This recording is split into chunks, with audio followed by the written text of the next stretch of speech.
ठीक है जी। सो इस प्रेजेंटेशन में जो हम बात करेंगे दैट इज सारी बातें कर लेंगे जितनी बची कुची रह गई है, जैसे यूनिट टेस्टिंग,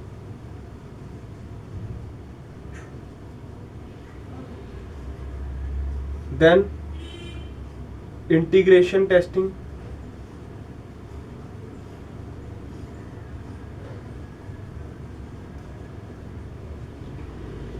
एंड डिबगिंग की बात करें।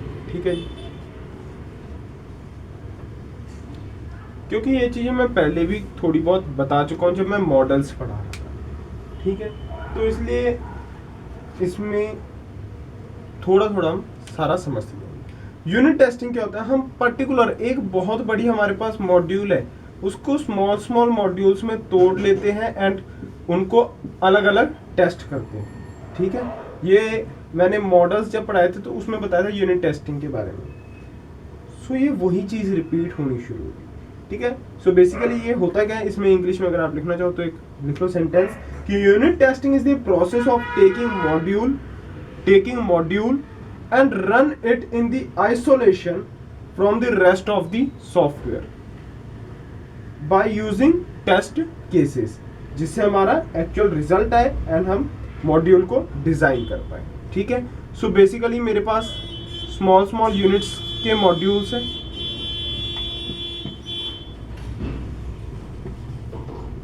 मेरे पास ये 4 मॉड्यूल्स हैं जो मैंने अलग अलग पर्सन्स के ग्रुप को दिए थे। लेट दिस भी ग्रुप 1 को दिए थे, ये ग्रुप 2 को दिए थे, ग्रुप 3 को दिए थे, ग्रुप 4 को दिए थे। हमने इन यूनिट को टेस्ट किया अलग अलग। क्यों टेस्ट किया?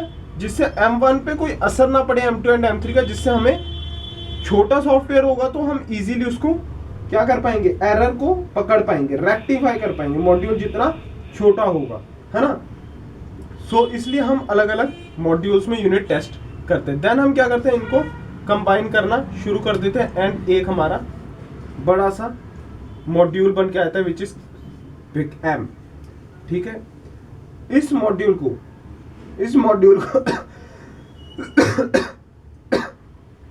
ठीक है, हम अब टेस्ट करते हैं। सो बेसिकली हमने इन सबको ज्वाइन किया, इन सबको एडअप किया, इंटीग्रेट किया, एक बड़ा मॉड्यूल बना, इसको टेस्ट किया। इस तरह की टेस्टिंग को हम कहते हैं इंटीग्रेशन, नीचे वाली को हम कहते हैं यूनिट टेस्टिंग।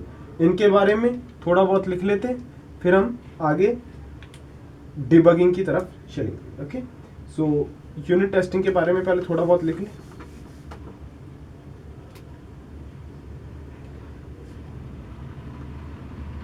इसमें लिखूं, it is the process of taking a module and running it in isolation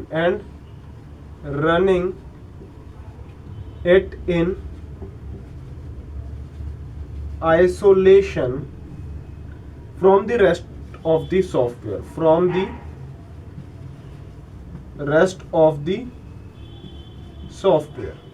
ठीक है, by using prepared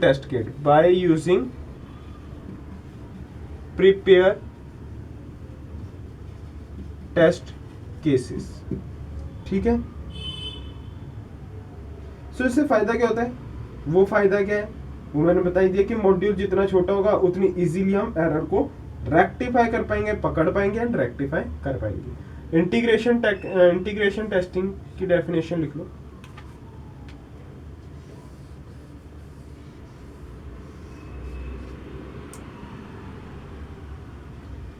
सारे मॉड्यूल को कंबाइन करके जो टेस्ट परफॉर्म हो उसको हम कहते हैं इंटीग्रेशन टेस्टिंग। ठीक है, सो ये अभी थोड़ी बहुत इंग्लिश आप सबको आती तो इतना सा तो लिख ही लोगे। ठीक है, सो हम डिबगिंग की बात करते हैं एंड प्रेजेंटेशन यहीं खत्म करते हैं। सो सभी एरर्स जो हमारी टेस्टिंग के बाद आएंगे, उन एरर को रेक्टिफाई जो मेथड करता है, that method is known as debugging. After identification of place where error comes, we examine the portion to identify the cause of problem. Such process is known as debugging. Debugging की definition मैं इधर लिखवा देता हूँ। After identification of error places, we began to investigate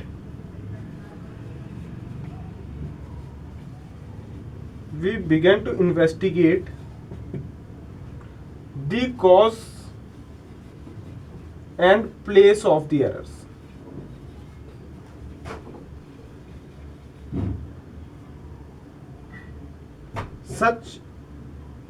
We began to identify the cause of problem. We began to identify the cause of problem. Such process is known as debugging. After identification of error places, we began to identify the cause of problem. इस process को हम कहते हैं debugging, and this is known as the art of debugging.